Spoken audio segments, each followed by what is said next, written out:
J'entends parler de deux emblèmes de cette deuxième Renaissance, de Jésus-Christ et de l'Édipe. Mais il me vient à l'esprit que peut-être il y a un troisième emblème. Peut-être c'est Karl Marx. Peut-être vous n'en savez pas encore. En tout cas, exclure, en parlant de la deuxième Renaissance, exclure ces parties du monde, si par l'oubli ou si par le refus, serait myope.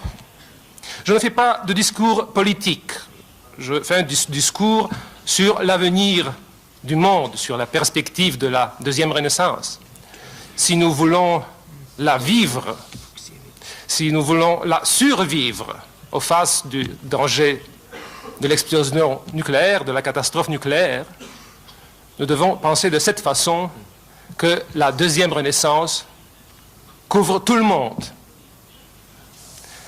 Le milliard et demi des hommes qui vivent sous l'emblème de Karl Marx, mais également autre partie d'Asie, également l'Afrique.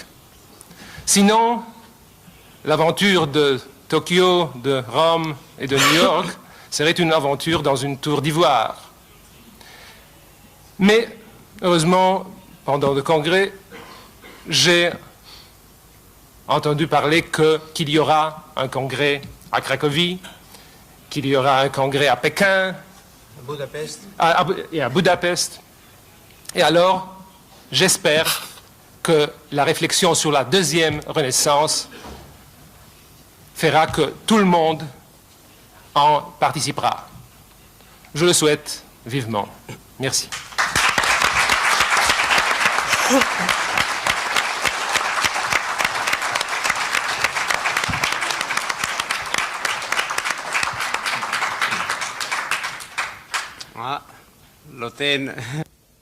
The junction between Freud and Marx is Freudians have so far only interpreted the dreams. The point, however, is how to change them. And I want to make a few comments on that, and I'll certainly try to be brief. Well, one of the ideas which appears in most of the dreams and visions of the future of mankind, and I guess I could detect it here in the papers delivered at our Congress in Tokyo, is that one needs a kind of a republic of liberated sexuality in order to liberate more potential possibilities that a man has. It is a vision which, for instance, the Japanese film director Oshima expressed very explicitly in his writings, which have been published in French and German. I think they will be published in English soon. But I don't think that the sheer creation of the Republic of Liberated Sexuality is enough to provide for the liberation in general. The emancipatory potential, the potential to give a rebirth to human capacities, does not rest solely within the individual. It does not rest solely within the sexual sphere. It has to be found in an uneasy relationship formed between an individual and his or her socio-cultural system, ecological system. A more liberated sexuality is a result of a greater freedom felt by an individual in a public sphere as well. Otherwise, it is simply another way of isolating an individual and separating him from a general public social life. When one thinks of the visions that Europe had about this future, one thinks about the so-called anti-utopia kind of writing. So I think Zamyatin's We, Orwell's 1984, and Huxley's Brave New World. And then one is touched by a very interesting common feature of all these anti-utopias of the present century. The protagonists of all the above novels are male.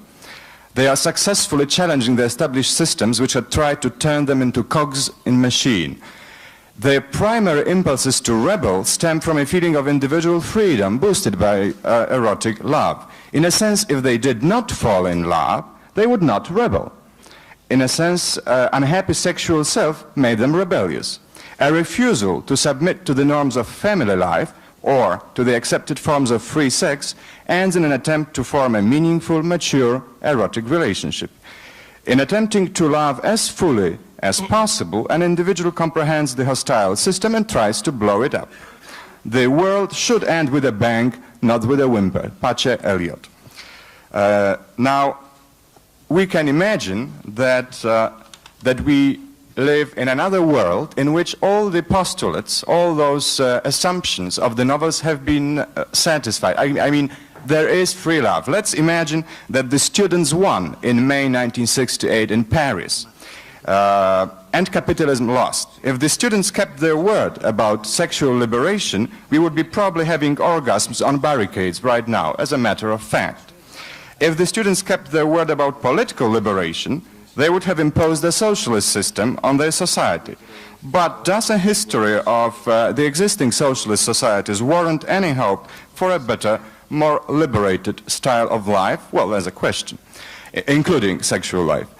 The Republic of political and sexual freedom, however, does not exist. The construction of both political and sexual free republics is connected to each other, but this construction consists of inventing and testing new rules and norms, not in abolishing them.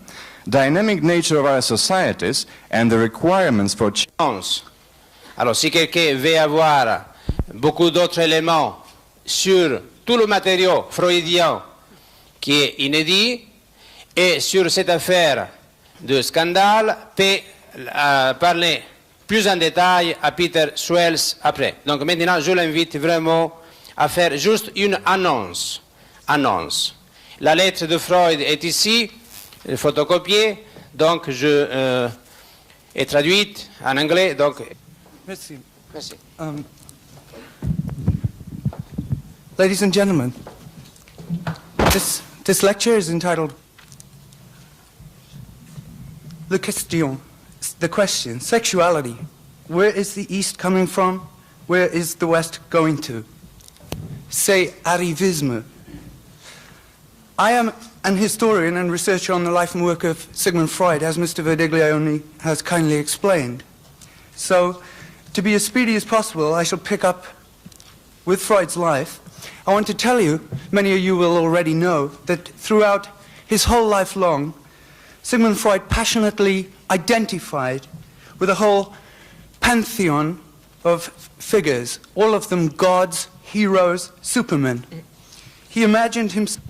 Freud imagined himself as Hannibal, as Napoleon, as Don Juan, Don Giovanni, as Leonardo da Vinci, as Moses, as Jesus Christ, certainly also as Antichrist. I'm sure if Sigmund Freud was still around today, he would imagine himself as Monsieur Verdiglione. La liberté que je prends. So, now today, I want to tell you about one particular identification of Freud's, one that he never explicitly admitted, equals sexual experience. And infused by this drug with a new personal magnetism, Faust indeed succeeds in seducing a young girl, a girl who is tragically unaware of his infernal complicity, that is to say, his pact with the devil. And so now I want to tell you how, exactly 100 years ago, this very month, that's to say in April 1884, Freud too made a satanic pact. Indeed, a pact which permitted and enabled him over the following 20 years to invent psychoanalysis with the help of the devil himself. Now, I don't have an actual document. The devil surely still has that contract on file. But I am able to reconstruct those circumstances for you. Let us please go back 101 years to 1883. In the June of that year, Freud's fiancée, Martha Bernays, was forced to leave Vienna and return to her native Hamburg in Germany to live.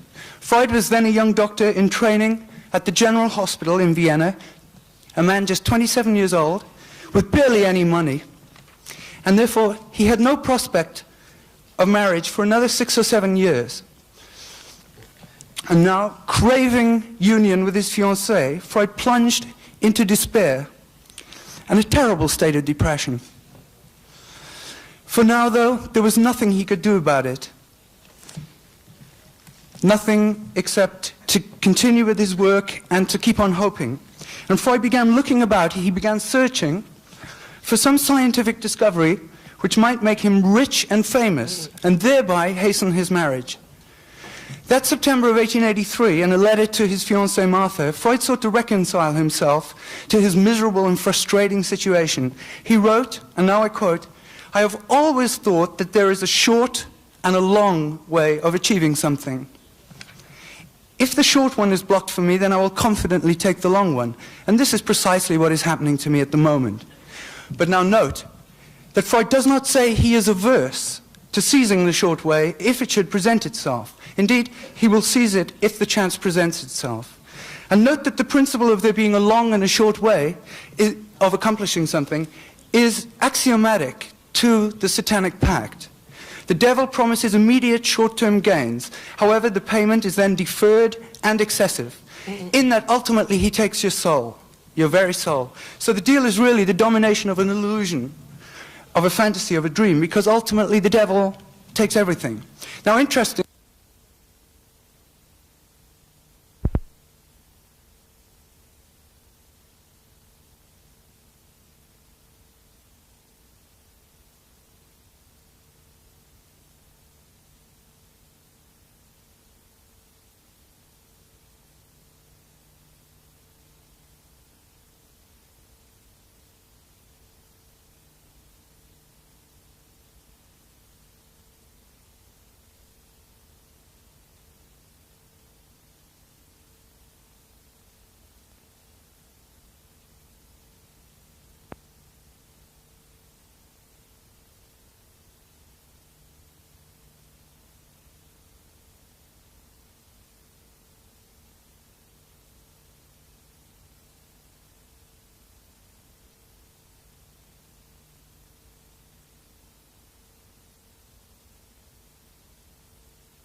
見たいと思うわけであります。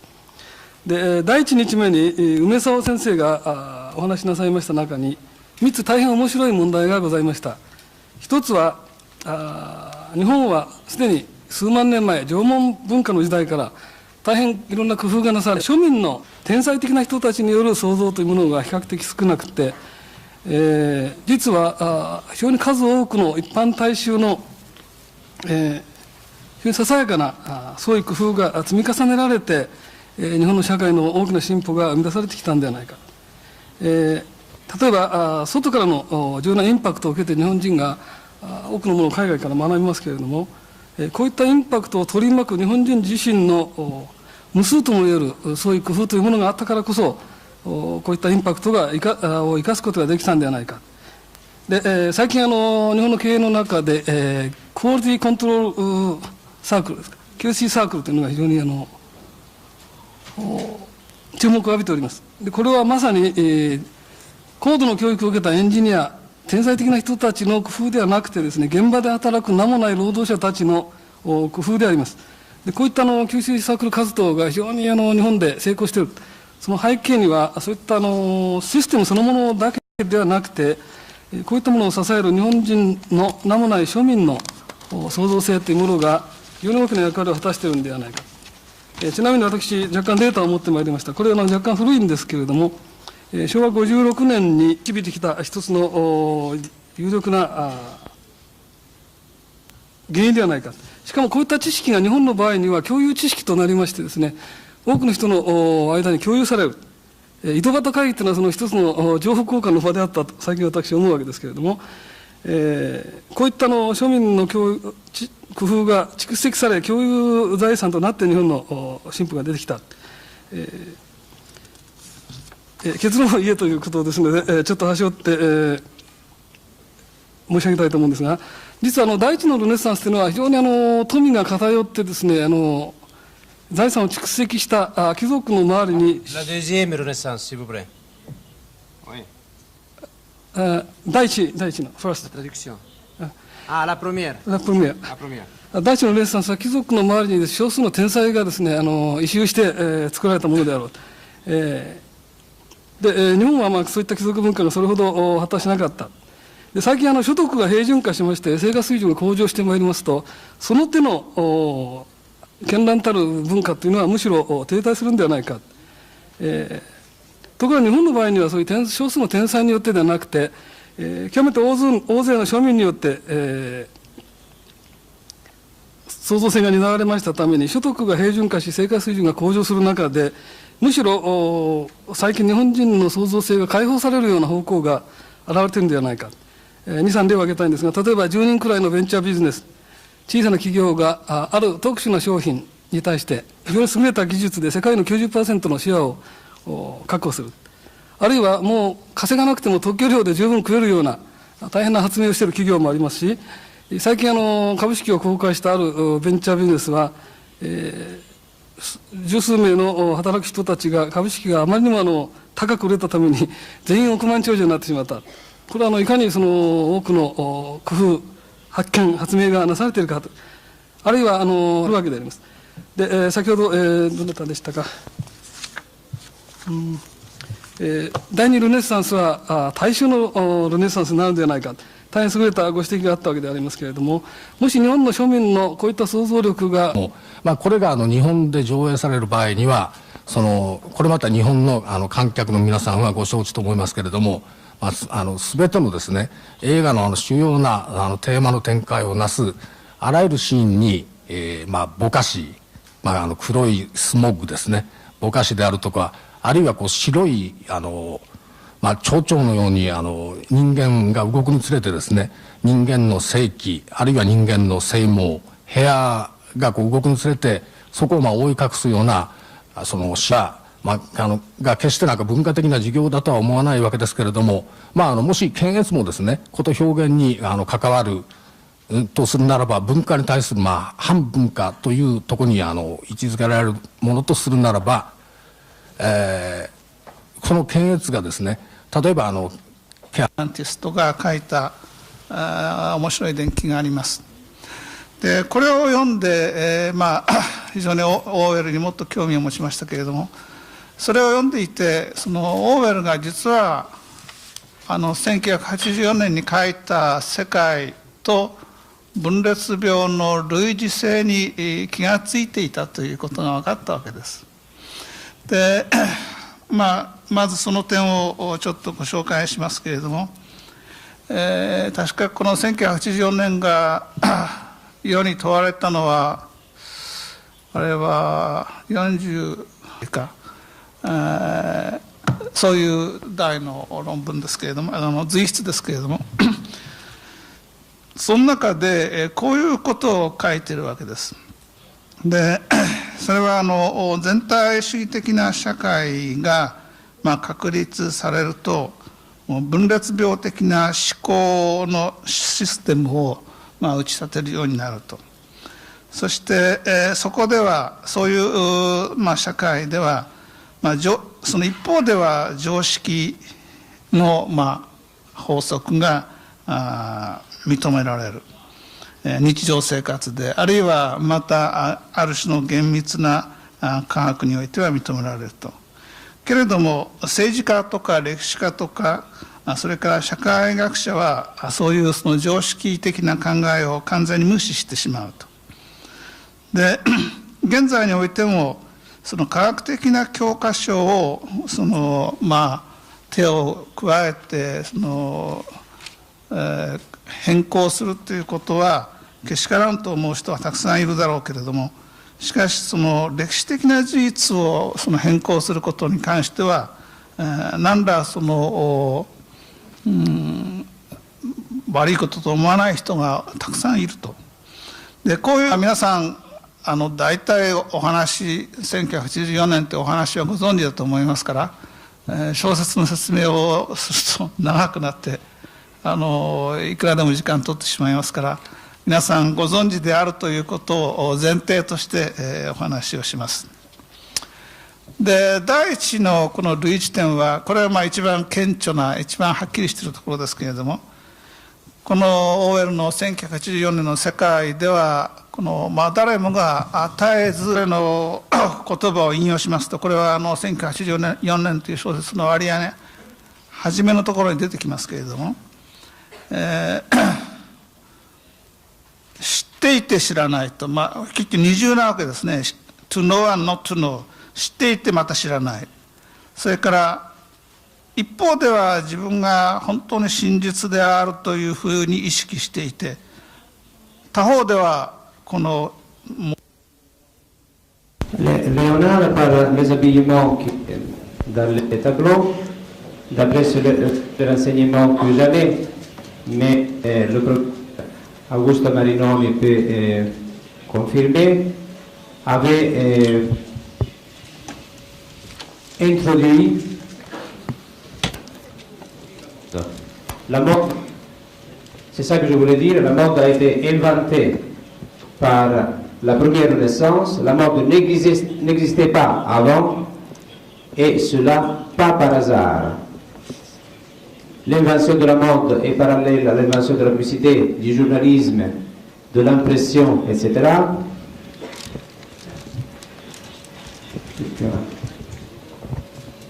Et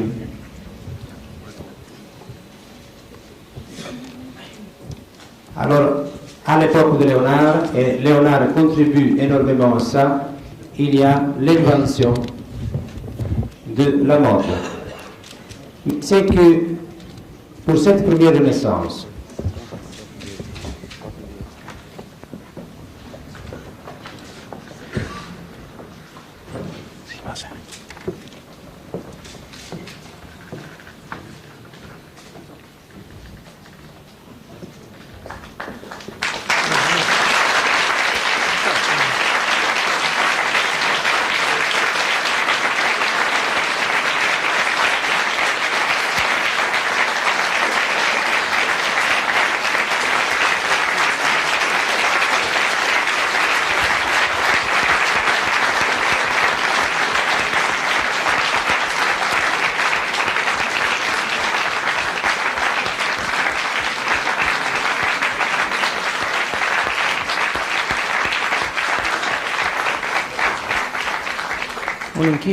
un inchino, sì.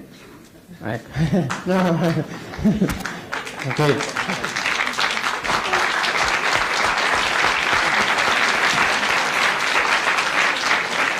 Adesso andiamo. Va bene così? Va bene così? Ok, basta. Va bene. La performance continue, elle n'est pas du tout terminée.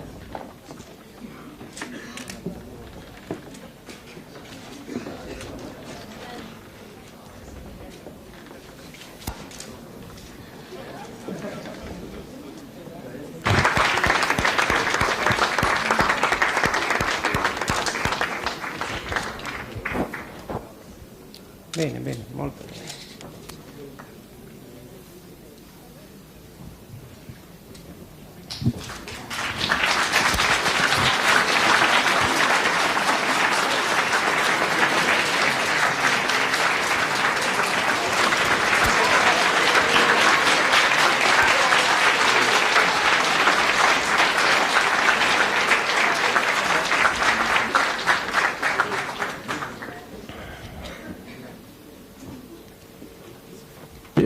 Maestro Pallino.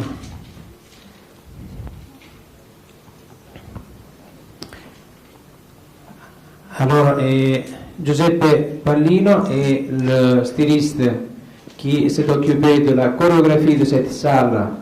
Et j'ai dit qu'il est venu une semaine avant l'ouverture des travaux du Congrès pour la préparation.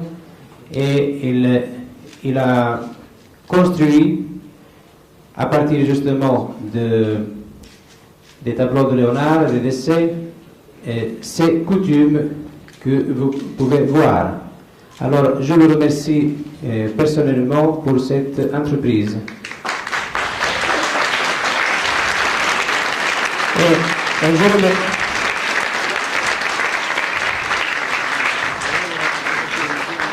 Et je remercie mes amis qui ont bien voulu mettre les coutumes.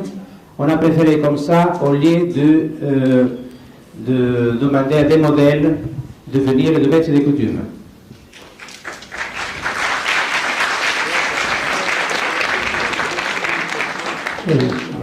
Je vous suggère donc vous aussi de faire l'épreuve, d'essayer de mettre des coutumes comme ça, mais surtout de trouver chacun votre mode, à savoir la mode donc de la deuxième Renaissance. Alors merci encore.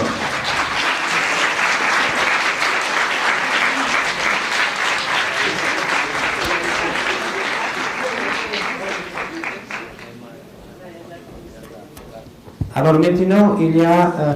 My paper tonight shares with you my designs and research for an international kado, the Japanese term for flower away. Some time ago, a Japanese-Canadian friend of mine was telling me that Japanese had hundreds of words to describe gardens, just as the Eskimos had many words to describe snow. This I began to investigate, which led me to Kyoto and the Ikunobu School, which was the origin of Ikebana here in Japan. For the past 5 or 6 years now, I've continued to learn by doing and have been practicing Ikebana and have found myself on the way of flowers, or kado. When I returned to Canada and visited Europe, primarily England, for the summer at Cambridge University, I began my research that was to look at the history or the development of an international kado, one that looks at the origin of gardens around the world and of the origins of flower arranging. So that in the scroll that I've brought tonight, I've detailed 10 selected gardens from ancient Egypt to the future. And in relation to the kinds of things that have been discussed over the past 2 days, I rewrote some thoughts that really share with you the differences between flower arranging in gardens east and west. Primarily, the fact is that in eastern gardens, the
tous les modèles à venir ici maintenant. Oui, venez.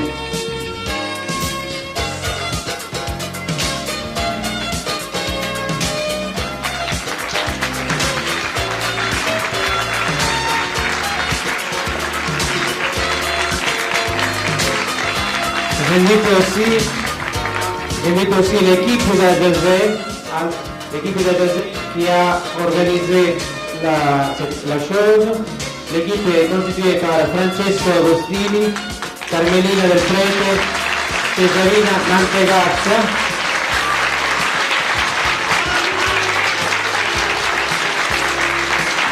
et le dessin a été fait par Mauro Carella.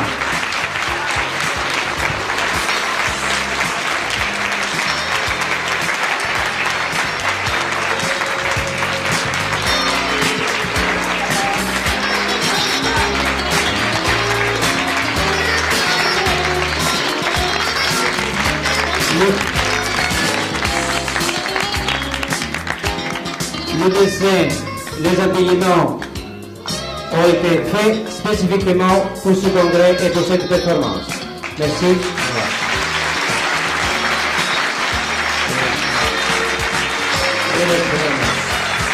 Arrivederci. Grazie.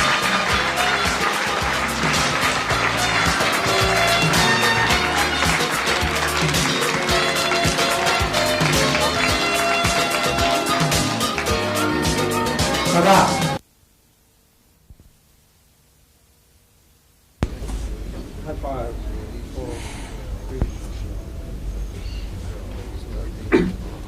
Monsieur Arrabal, pourquoi vous êtes venu au Japon? C'est commencé déjà? Oui. Pourquoi êtes-vous venu à Tokyo? C'est commencé déjà? Oui. Je suis venu au Japon pour jouer au jeu des shogi. Les shogi, c'est un jeu d'échecs japonais. Et nous, en Europe, en Occident...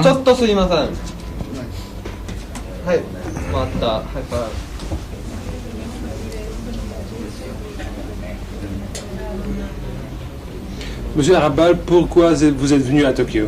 Comme vous savez, je suis l'inspirateur de la deuxième Renaissance. Depuis longtemps, je parlais de la Renaissance, depuis 4 ou 5 années. Je suis en train de parler de la Renaissance qui se fait jour d'une manière exemplaire et d'une manière symbolique et prémonitoire, comme d'habitude, dans des domaines capitaux et caractéristiques qui sont le théâtre et le jeu d'échecs. Dans le jeu d'échecs, tous les grands champions ont dit, comme vous le savez très bien, les échecs, c'est la vie. Ce n'est pas comme la vie, le jeu d'échecs, c'est la vie. Et au Japon, nous savons que dans le jeu d'échecs, on ne meurt pas. Dans les shogi, dans le jeu d'échecs, à la mort de chacune des pièces, il y a une possibilité de renaissance.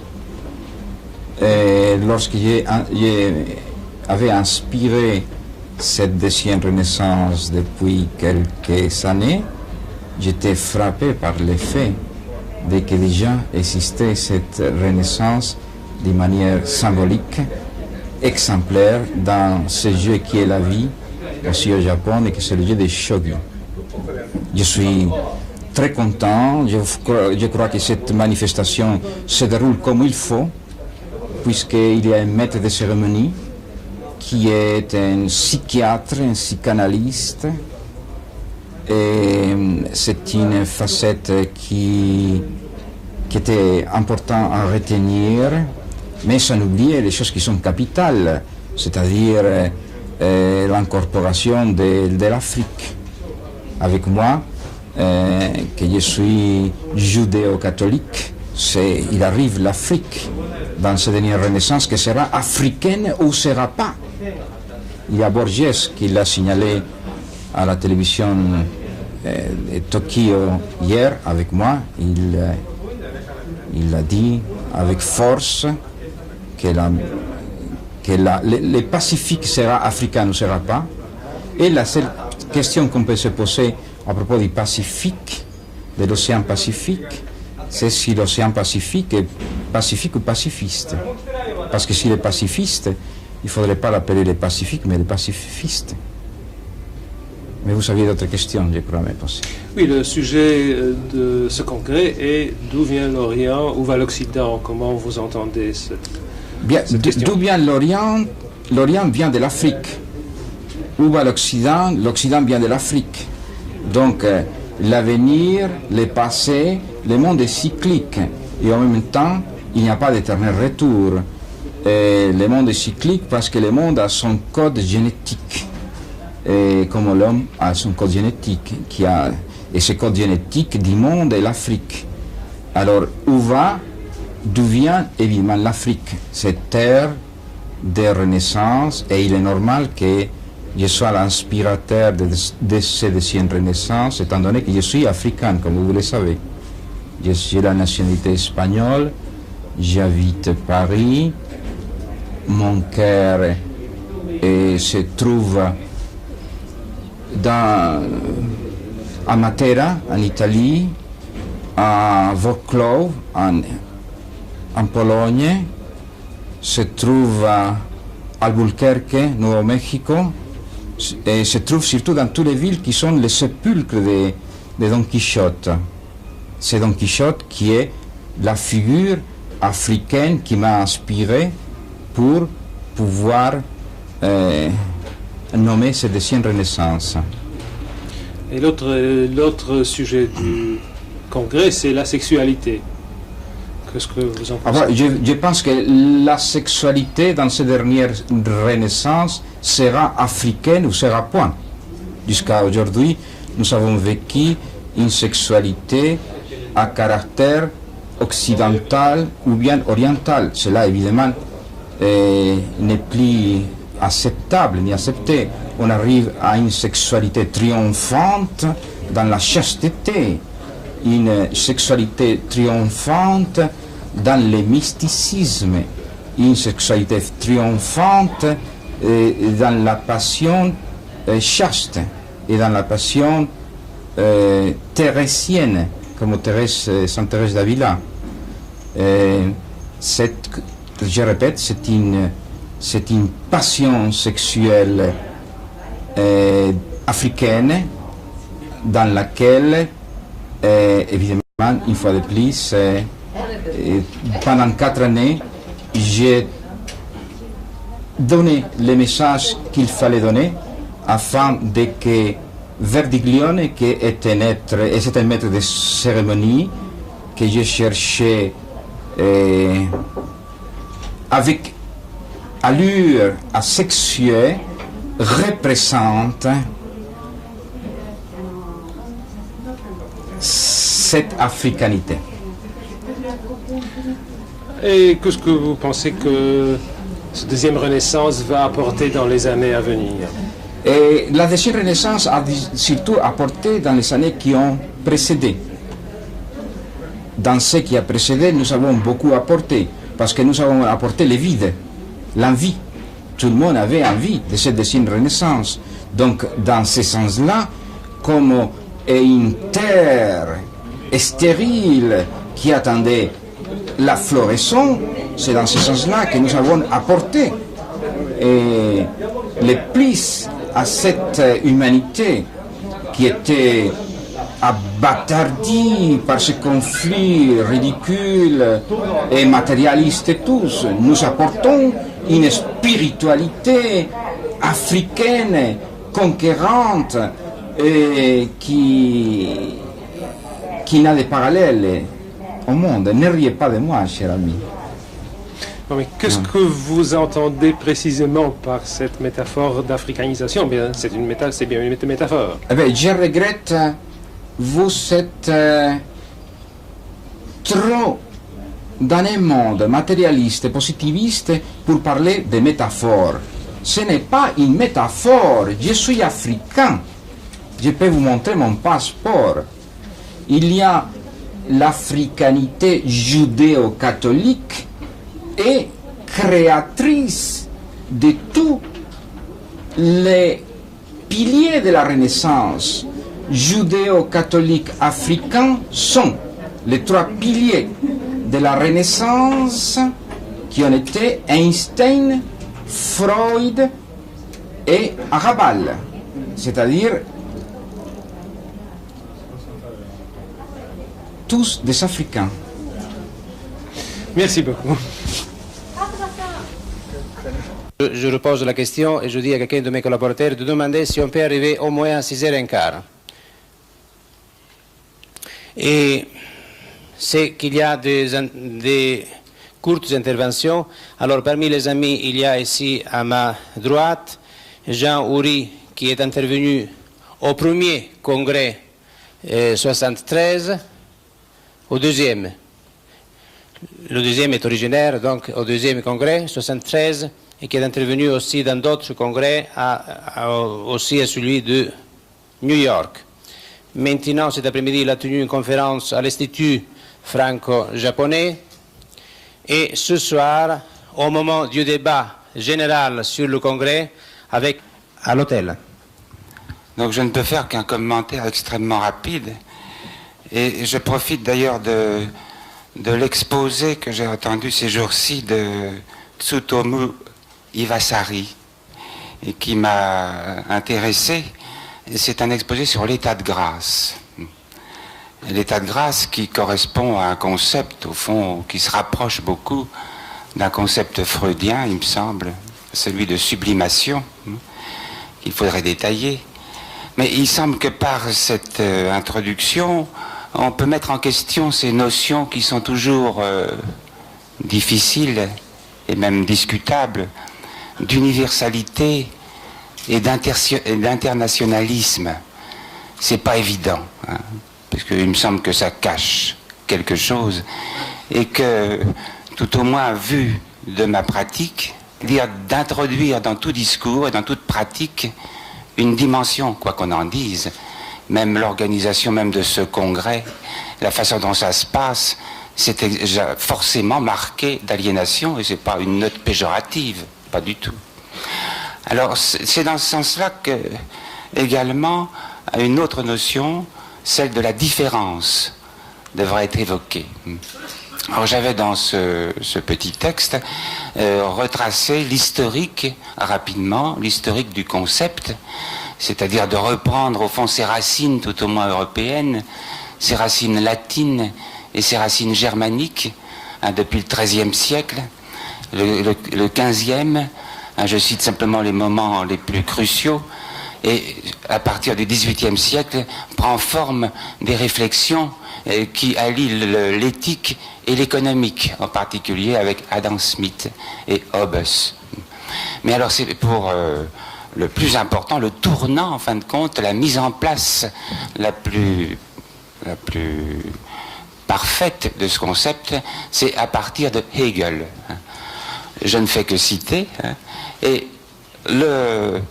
la fracture, on peut dire, de tout ce qui va être par la suite à développer, c'est par la critique de Karl Marx vis-à-vis de Hegel et la position de l'aliénation en privilégiant cette notion de production. Or, c'est sur ce fond-là que s'inscrit, disons, la fulgurance de Freud. Freud qui apporte là une autre notion, hein, qui peut s'articuler, et d'une façon à un autre niveau, qui peut s'articuler sur ce problème de l'aliénation, articuler d'une façon logique ce qui est en question. Il me semble que l'aliénation est en question déjà bien avant même les systèmes de production, déjà même du fait que je prends la parole, hein, du fait qu'on parle, du fait du langage.